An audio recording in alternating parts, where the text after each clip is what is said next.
Trending Tamil news நண்பர்களுக்கு வணக்கம். வீடியோக்குள்ளே போகிறதுக்கு முன்னாடி மறக்காமல் சேனலை சப்ஸ்கிரைப் பண்ணிக்கோங்க. இந்த வீடியோக்கு ஒரு லைக் பண்ணிவிட்டு உங்களுடைய கருத்துக்களை கமெண்ட் செக்ஷனில் பதிவிட்டுருங்க. அதிமுகவுடன் கூட்டணி உறுதியாக இருக்கும் விஜய்.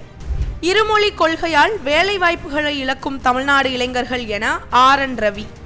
மும்பை பங்குச்சந்தை பெரும் சரிவுடன் தொடக்கம், வர்த்தகர்கள் அதிர்ச்சி. தாய்மொழியை காக்க ஆக்கப்பூர்வமான நடவடிக்கை எடுக்க வேண்டும் என பன்னீர்செல்வம் வலியுறுத்தல். வாகன சோதனையில் ஈடுபடும் போக்குவரத்து போலீசாருக்கு திடீர் கட்டுப்பாடு. உக்ரைன் நேட்டோவில் இணைவதை மறந்துவிடலாம் என அமெரிக்க அதிபர் ட்ரம்ப். இது பற்றின விரிவான செய்திகளை தான் இன்னைக்கு இந்த வீடியோல நம்ம பார்க்க போறோம். அதிமுகவுடன் கூட்டணி உறுதியாக இருக்கும் விஜய். அடுத்த ஆண்டு நடைபெற உள்ள சட்டசபை தேர்தலை எதிர்நோக்கி அரசியல் கட்சிகள் தீவிரமாக பணியாற்றி வருகின்றனர். தேர்தல் பிரச்சாரம், வியூகம், பூத் கமிட்டி, வாக்காளர்கள் சேர்ப்பு, கூட்டணி உள்ளிட்ட பணிகளில் அரசியல் தலைவர்கள் ஈடுபட்டு வருகின்றனர். தற்போது அரசியல் களத்தில் இறங்கியுள்ள விஜய் கட்சியை பலப்படுத்தும் பணியில் தீவிரமாக ஈடுபட்டு வருகிறார். இதனிடையே சட்டசபை தேர்தலில் அதிமுகவுடன் கூட்டணி தொடர்பாக விஜய் பேச்சுவார்த்தை நடத்துவதாக தகவல் வெளியானது. இந்த நிலையில் அதிமுகவுடன் கூட்டணி இல்லை என்பதில் விஜய் திட்டவட்டமாக இருப்பதாக தற்பொழுது தகவல் வெளியாகியுள்ளது. அதிமுகவுடன் கூட்டணி பேச்சுவார்த்தை நடத்தப்பட்டதாக வெளியான தகவலை தவைகாவினர் மறுத்து உள்ளனர். 2026 முதலமைச்சர் வேட்பாளராக விஜயை முன்னிறுத்தி தேர்தலை சந்திக்கவே திட்டமிட்டுள்ளதாக கூறப்படுகிறது. இருமொழி கொள்கையால் வேலை வாய்ப்புகளை இழக்கும் தமிழ்நாடு இளைஞர்கள் என RN ரவி. மும்மொழி கொள்கைக்கு தமிழகத்தில் கடும் எதிர்ப்பு உள்ள நிலையில் தமிழ்நாடு அரசு இருமொழி கொள்கையே போதுமானது என்று கூறி வருகிறது. இந்த நிலையில் தேசிய கல்விக் கொள்கை 2020 அமல்படுத்துவதற்கு பெரும் தேவை உள்ளது என்று கவர்னர் RN ரவி கூறியுள்ளார். இது தொடர்பாக கவர்னர் RN ரவி எக்ஸ் தள பக்கத்தில் கூறியிருப்பதாவது: தென் தமிழ்நாட்டைச் சேர்ந்த கல்வி, வணிகம், சுகாதாரம், விருந்தோம்பல், இளைஞர் ஸ்டார்ட் அப்கள் மற்றும் பெண் தொழில் முனைவோர்கள், குறு சிறு நடுத்தர நிறுவனங்கள் உள்ளிட்ட பல்வேறு துறைகளை சேர்ந்த பெருவாரியான உள்ளூர் தலைவர்கள் மற்றும் பல்வேறு கல்வி நிறுவனங்களின் மாணவர்களுடன் கலந்துரையாடினேன். ஏராளமான சிரமங்கள் மற்றும் முறைசார் தடங்கல்கள் இருந்த போதிலும் வாழ்க்கையை சிறப்பாக மாற்றும் இவர்களின் நேர்மையான ஆற்றலையும் தொழில் முனைவு திறன்களையும் காண்பது ஊக்கமளிப்பதாகவும் இருந்தது. இந்த பகுதி மனித ஆற்றல் மற்றும் இயற்கை வளங்களால் நிறைந்துள்ளது. ஆனால் இது புறக்கணிக்கப்பட்டு பின்தங்கியுள்ளது போன்ற உணர்வையும் தருகிறது. தொழில்மயமாக்கலுக்கான மிகப்பெரிய சாத்தியக்கூறுகள் இருந்த போதிலும் இங்குள்ள மக்கள் வாய்ப்புகள் புறக்கணிக்கப்பட்டதாகவே உணர்கிறார்கள். இளைஞர்களிடையே காணப்படும் போதைப்பொருள் மற்றும் போதைப்பொருள் துஷ்பிரயோகத்தின் சிக்கல்கள் தீவிரமானவை.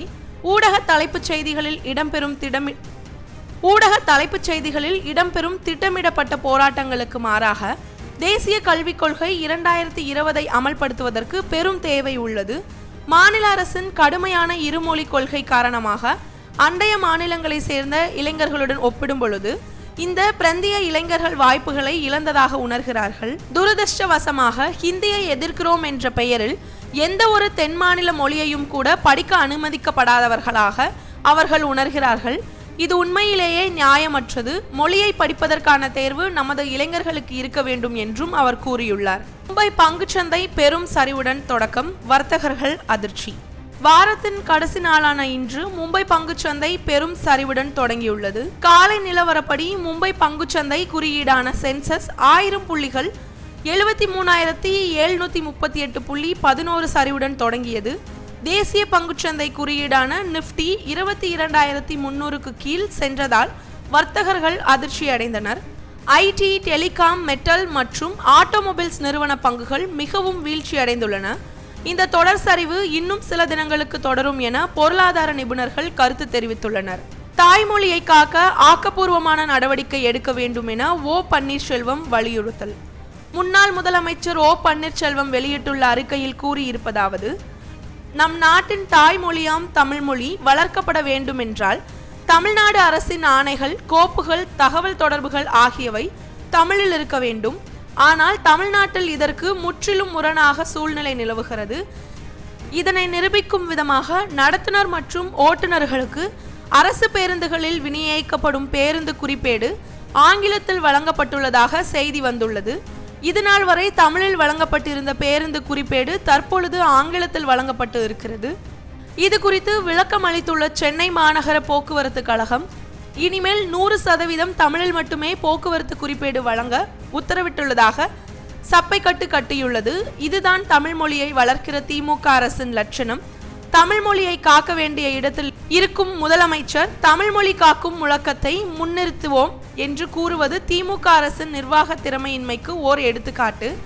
எனவே தமிழ்நாட்டில் உள்ள அரசு அலுவலகங்களில், பொதுத்துறை நிறுவனங்களில் முழுமையாக தமிழ் மொழியை பயன்படுத்தவும், பிற மாநிலங்களில் தமிழ் மொழியை வளர்க்கவும் ஆக்கப்பூர்வமான நடவடிக்கை எடுக்க வேண்டும் என்று முதலமைச்சரை கேட்டுக்கொள்கிறேன் என்றும் அவர் அறிக்கையில் கூறியுள்ளார். வாகன சோதனையில் ஈடுபடும் போக்குவரத்து போலீசாருக்கு திடீர் கட்டுப்பாடு. சென்னையில் போக்குவரத்து போலீசார் ஆங்கங்கே வாகனங்களை மடக்கி சோதனையில் ஈடுபடுவது வழக்கமாக இருந்து வருகிறது. விதிகளை மீறும் வாகன ஓட்டுநர்களுக்கு அபராதம் விதிக்கும் நடைமுறையும் உள்ளது. இவ்வாறு சோதனை நடத்தும் போலீசார் கும்பலாக சாலையில் நின்று வாகனங்களை மடக்குவதால் சில நேரங்களில் போக்குவரத்து நெரிசல் ஏற்படுவதாக புகார்கள் வந்தன. இதனால் வாகன சோதனையில் ஈடுபடும் போக்குவரத்து போலீசாருக்கு தற்பொழுது திடீர் கட்டுப்பாடுகள் விதிக்கப்பட்டுள்ளது. கும்பலாக நின்று போக்குவரத்து போலீசார் வாகன சோதனையில் ஈடுபடக்கூடாது என்று உத்தரவு பிறப்பிக்கப்பட்டுள்ளது. வாகன சோதனை நடத்தும் சப் இன்ஸ்பெக்டர் ஒருவரும் போலீஸ்காரர் மட்டுமே இருக்க வேண்டும் என்று உத்தரவு பிறப்பிக்கப்பட்டுள்ளது. போலீஸ்காரர் வாகனத்தை மடக்க வேண்டும் என்றும் சப் இன்ஸ்பெக்டர் வாகன ஓட்டுநர்களிடம் சோதனை மேற்கொள்ள வேண்டும் என்றும் அறிவுரை வழங்கப்பட்டுள்ளது. உக்ரைன் நேட்டோவில் இணைவதை மறந்துவிடலாம் என அமெரிக்க அதிபர் ட்ரம்ப். ரஷ்யா மற்றும் உக்ரைன் இடையிலான போரை நிறுத்துவதற்காக அமெரிக்கா மற்றும் ரஷ்யா இடையே பேச்சுவார்த்தை நடைபெற்று வருகிறது.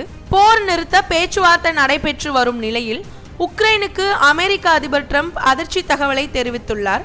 உக்ரைன் நேட்டோவில் இணைவது தொடர்பான பிரச்சனையே இரு நாடுகள் போரில் மோதுவது சூழலுக்கு காரணமாக உள்ளது.